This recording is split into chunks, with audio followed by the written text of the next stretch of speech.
Tikkun in Evanston. Fresh snow had fallen the night before, slowing everyone down on their morning commute. The landscape was muted too, beneath this blanket of snow. It was the first month of the year.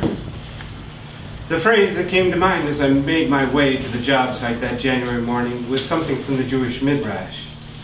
All beginnings are hard. I learned this phrase from a novel by Chaim Potok, who invokes it as an introduction to his story of David Luria, a young man who must make his way in life against the backdrop of the Depression and a devout and strict father whose path he does not intend to follow. All beginnings are hard. January is hard for everyone, given the holidays and the cold weather, but this first month of the year can be particularly hard on craftsmen in the building trades. After the holidays, no one has money to work on their homes. And who wants to mess up their house after they've just taken down the Christmas decorations and vacuumed up the pine branch needles? But we were fortunate this year. We had a job restoring the decoratively tooled windows in a 100-year-old house in the historic district of Evanston. Nevertheless, these few specialty windows were the sum total of all that had been salvaged from the original interior of the house. This was a gut rehab job. Gutting a building is a strange practice. The fact that we speak of it this way, as though it were a fish, reveals how much like a living thing an old house becomes. Once disemboweled, it stands vulnerable in its haunting, like the absence of a limb that has been severed. The light is different too. Because the space has been shorn of every obstruction and the interior walls have been stripped down to bare studs, light fills the space with an otherworldly intensity. The light was particularly haunting on this bright but soft January morning. Reflecting off the snow to stream through unobstructed windows, it joined with the dust raised by the construction work in an ephemeral cloud-like glow.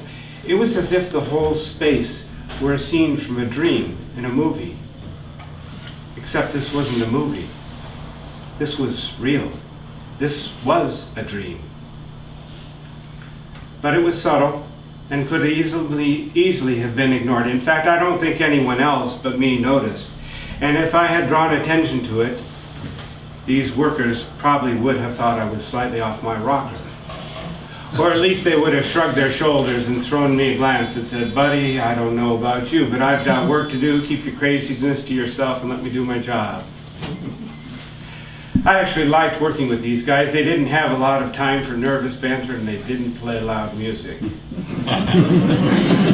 Everyone had a job to do and they were doing it.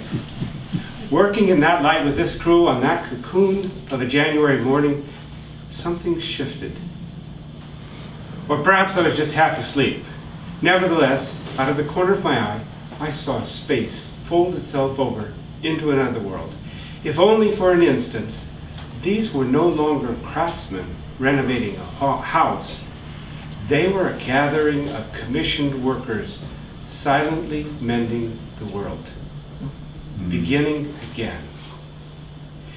In Judaism, this is called Tikkun, the repair of the world. In the mystical tradition of Kabbalah, this repair is understood in the context of a myth concerning creation. According to this myth, creation began in a cosmic act of hospitality, whereby the divine being withdrew in order to make room for all that is. I love the word to describe this withdrawal. It's a word that sounds like itself if ever there was one. Tzimtzum. That's the withdrawal of the divine.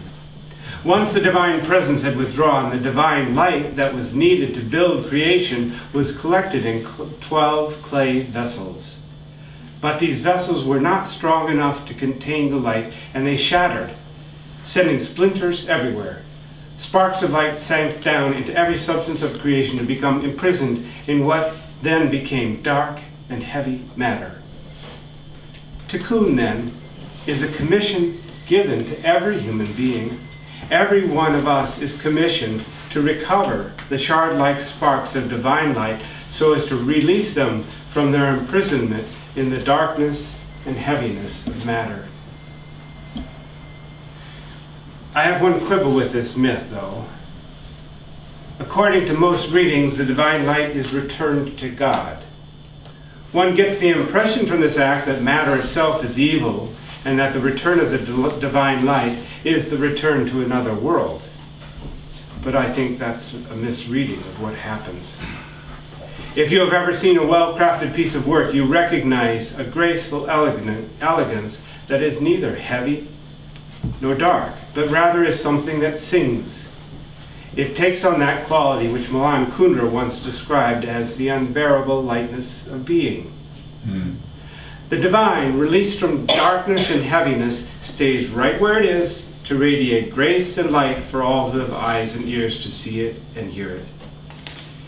And that, I tell you, is what is wrong with things one can purchase at Target or Kmart or IKEA.